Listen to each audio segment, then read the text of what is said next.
నమస్తే, welcome to Suman TV. జ్ఞానదంతం అంటే ఏంటి? ఈ జ్ఞానదంతాలు అనేవి ఎందుకు వస్తాయి? జ్ఞానదంతాలు వచ్చిన ప్రతి ఒక్కరు కూడా వీటిని ఖచ్చితంగా తీయించుకోవాల్సిన అవసరం ఉంటుందా? వీటి ప్రొసీజర్ ఏ రకంగా ఉంటుంది? ఈ విషయాన్ని తెలియజేసేందుకు మనతో పాటు ఉన్నారు ఎఫ్ఎంఎస్ ఇంటర్నేషనల్ డెంటల్ సెంటర్ నుంచి ఓరల్ మాక్సిలోఫేషియల్ సర్జన్ డాక్టర్ శశాంక్ గారు. Hello sir. హలో సార్, ఇప్పుడు జ్ఞానదంతాలు కొంతమందికి అన్ని పళ్ళు వచ్చేసిన తర్వాత జ్ఞానదంతం వస్తే మాకు చాలా జ్ఞానం వచ్చేసింది అనేది ఇంట్లోనే ఆ జ్ఞానదంతాలు తీయించుకోవద్దు అని పెద్దలు చెప్తూ ఉంటారు, అని తీయించుకోవడం మానేస్తూ ఉంటారు. నిజానికి జ్ఞానదంతం అనేది ఎందుకు వస్తుంది? జ్ఞానదంతం అనేది అవేమి ఎక్స్ట్రా సెట్ ఆఫ్ పళ్ళు కాదమ్మా. మనం ఉన్న డెంటిషన్లోనే వచ్చే లాస్ట్ మోలార్స్, థర్డ్ మోలార్స్, అవి 16-17 ఇయర్స్కి ఎరప్ట్ అవుతాయి ఓరల్ క్యావిటీలోకి.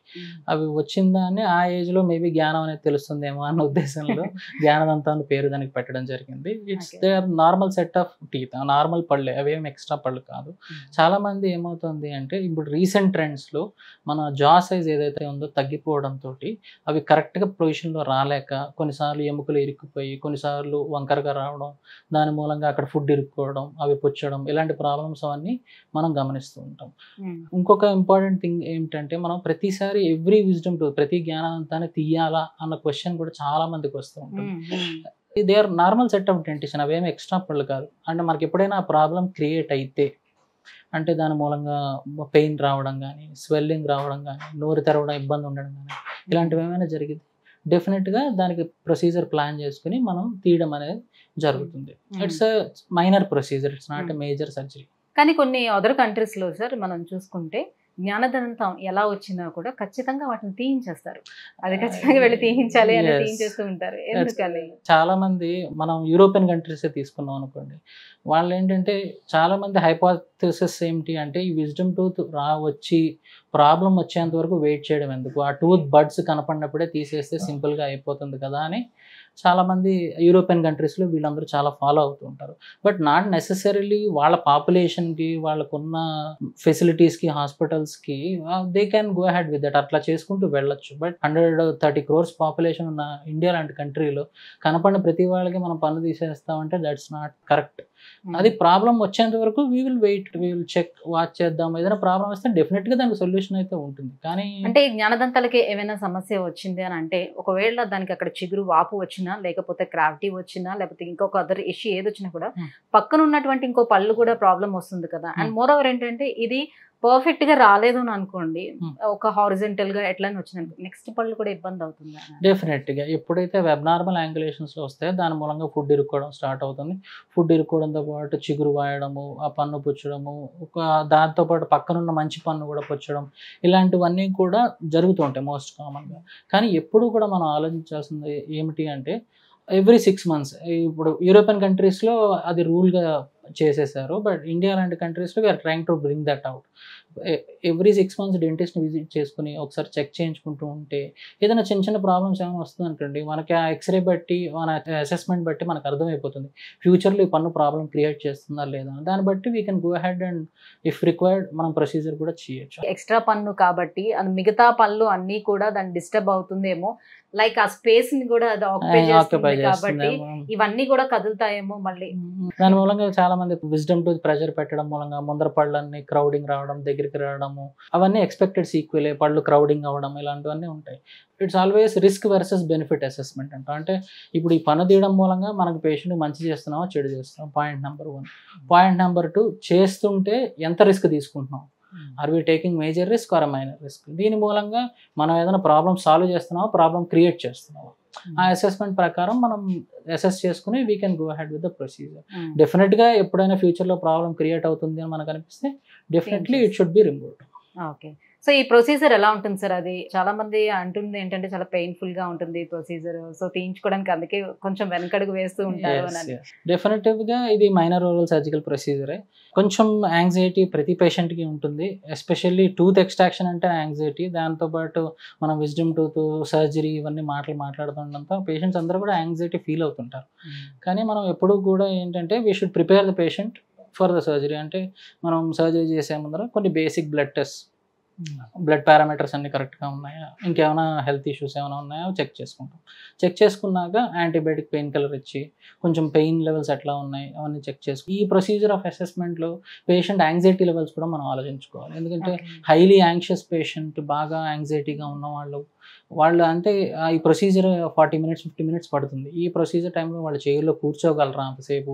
యాంగ్జైటీ మూలంగా ఇంకేమైనా టెన్షన్ పెడతారా? ఎందుకంటే మనం ప్రొసీజర్ చేసేటప్పుడు పేషెంట్ ఈ most of the time wisdom tooth extraction local అనస్థీషియాలోనే చేస్తాం. లోకల్ అనస్థీషియా అంటే ఒక చిన్న ఇంజెక్షన్ ఆ ఏరియాలో ఇస్తాము.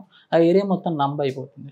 బట్ నంబ్ అయిపోయినా సరే చాలామంది మాకు తిమ్మిరి ఎక్కలేదు, పెయిన్ వస్తుంది ఇలాంటివన్నీ చెప్తూ ఉంటారు. అంటే most important thing prepare the patient for surgery. అంటే మీరు సర్జరీ చేసేటప్పుడు మీకు పెయిన్ ఉండదండి, మీకు ప్రెషర్ అనిపిస్తూ ఉంటుంది, మీకు ప్రొసీజర్ చేస్తున్నట్టుగా తెలుస్తుంది. ఎందుకంటే మీరు కాన్షియస్గా ఉంటారు, మీరు కూర్చుని ఉంటారు, ఏం జరుగుతుందో. అనస్థీషియా ఓన్లీ ఫర్ ఇక్కడ వరకు మాత్రమే పనిచేస్తుంది, ఆ ఏరియా లోకల్ అనస్థీషియా ఇస్తాం.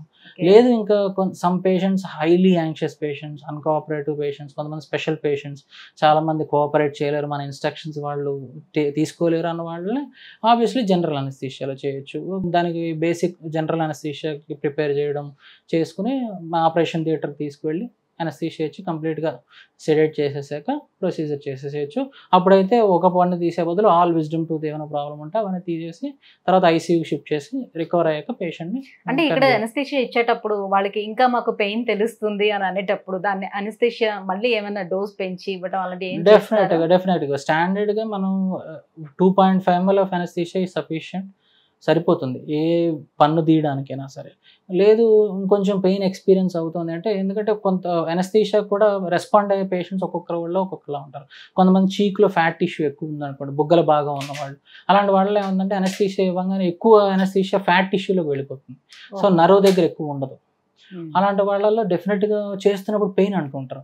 మనం పేషెంట్ని అసెస్ చేసేటప్పుడు ముందర ఇదే చూస్తాం, చీక్స్ ఎట్లా ఉన్నాయి, మౌత్ ఓపెనింగ్ ఎట్లా ఉంది, యాక్సెస్ చేయగలమా లేదా, ఎంత డిఫికల్ట్ ప్రొసీజర్, అవన్నీ చూసినప్పుడు ఓకే ఫైన్ అనస్థీషియా ఇచ్చాము. ఈ టీత్ అనేది పాడైపోయింది కాదు, సో చాలా గట్టిగా ఉంది టీత్, సో నార్మల్ గా ఉంది, దాన్ని తీయించాలి, కాకపోతే డైరెక్షన్ సరిగ్గా లేదు, దానివల్ల ఇష్యూస్ వస్తాయని తీయించేస్తున్నాం అనుకోండి, అప్పుడు దానికి చాలా ప్రెషర్ పెట్టాల్సి వస్తుంది. ఇప్పుడు పాడైపోయిన టీత్ కి నార్మల్ గా బాగున్న టీత్ కి డిఫరెన్స్ ఉంటుంది కదా, సో అది లోపలికి బాగా పాతుకొని ఉంటుంది కాబట్టి ప్రెషర్ బాగుంటుంది.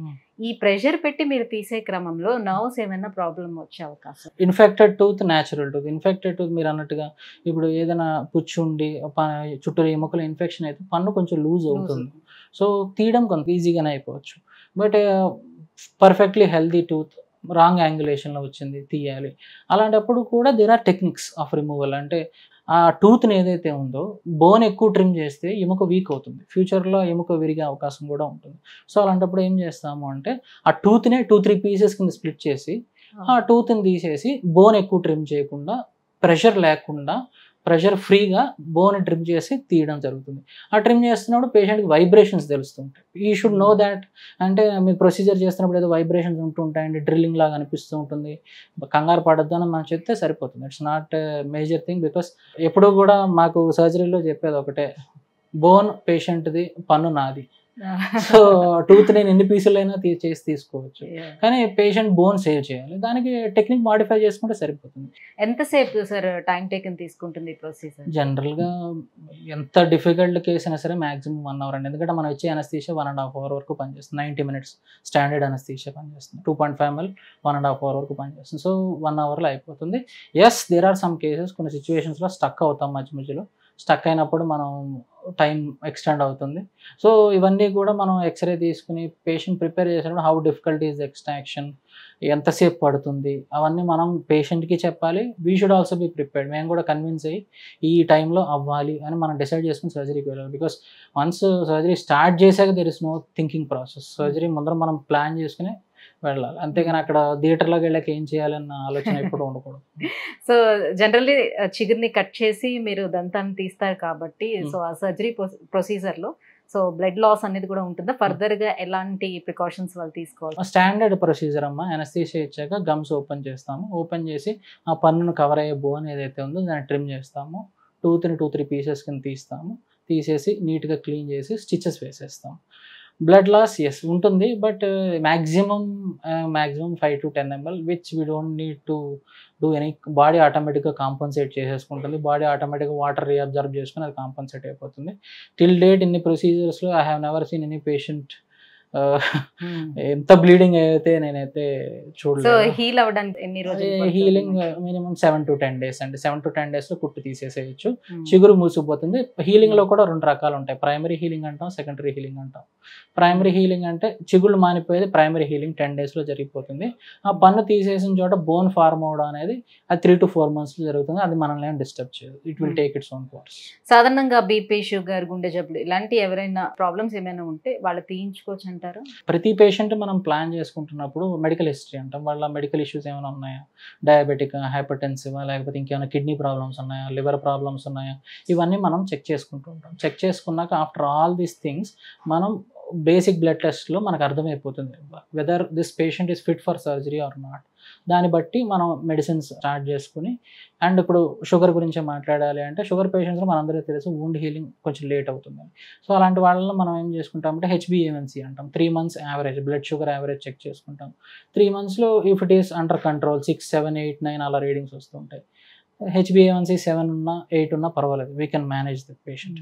But the thing is uncontrolled diabetic patients ఏమవుతుందంటే మనం సర్జరీ అటెంప్ట్ చేశాక వీఆర్ వెల్కమింగ్ ఫర్దర్ కాంప్లికేషన్స్. అంటే అది హీలింగ్ ఎక్కువ రోజులు పట్టడము, చీమ్ పట్టే అవకాశము, ఇలాంటి సెకండరీ ప్రాబ్లమ్స్ ఉన్నాయి. ఇవన్నీ కూడా మనం ప్రీ ఆపరేటివ్ అసెస్మెంట్లో మనం చెక్ చేసుకుని దాన్ని బట్టి we will go head with the procedure. Heart patients చాలామంది స్టంట్లు ఇవన్నీ ఉన్న వాళ్ళు బ్లడ్ థిన్నర్స్ వాడుతూ ఉంటారు. అప్పుడు కార్డియాక్ కన్సెంట్ అంటాం. మనం కార్డియాలజిస్ట్ని అడిగి ఈ బ్లడ్ థిన్నర్స్ ఆపచ్చా ఆపకూడదా, ఆపితే ఎన్ని రోజులు ఆపాలి, ఎప్పుడు మనం సర్జరీ ప్లాన్ చేసుకోవాలి, సర్జరీ అయ్యాక ఎప్పుడు మళ్ళీ రీస్టార్ట్ చేసుకోవాలి, ఇవన్నీ కూడా అసెస్ చేసుకుని మనం ప్రొసీజర్కి వెళ్ళొచ్చు. రీసెంట్ టైమ్స్లో చాలామంది కార్డియాక్ పేషెంట్స్, చాలామంది లివర్ ఇష్యూస్ ఉన్నవాళ్ళు, కిడ్నీ ఇష్యూస్ ఉన్నవాళ్ళు వీళ్ళందరూ వస్తుంటారు. బట్ వాళ్ళందరూ కూడా for example kidney transplant, so అలాంటి వాళ్ళకి లోకల్ అనస్థీషియా కాకుండా జనరల్ అనస్థీషియా ఇచ్చి చేసేస్తారా? లోకల్లోనే చేయొచ్చు అమ్మా. Local anaesthesia is very safe. ఎప్పుడూ కూడా రిస్క్ అనేది లేదు.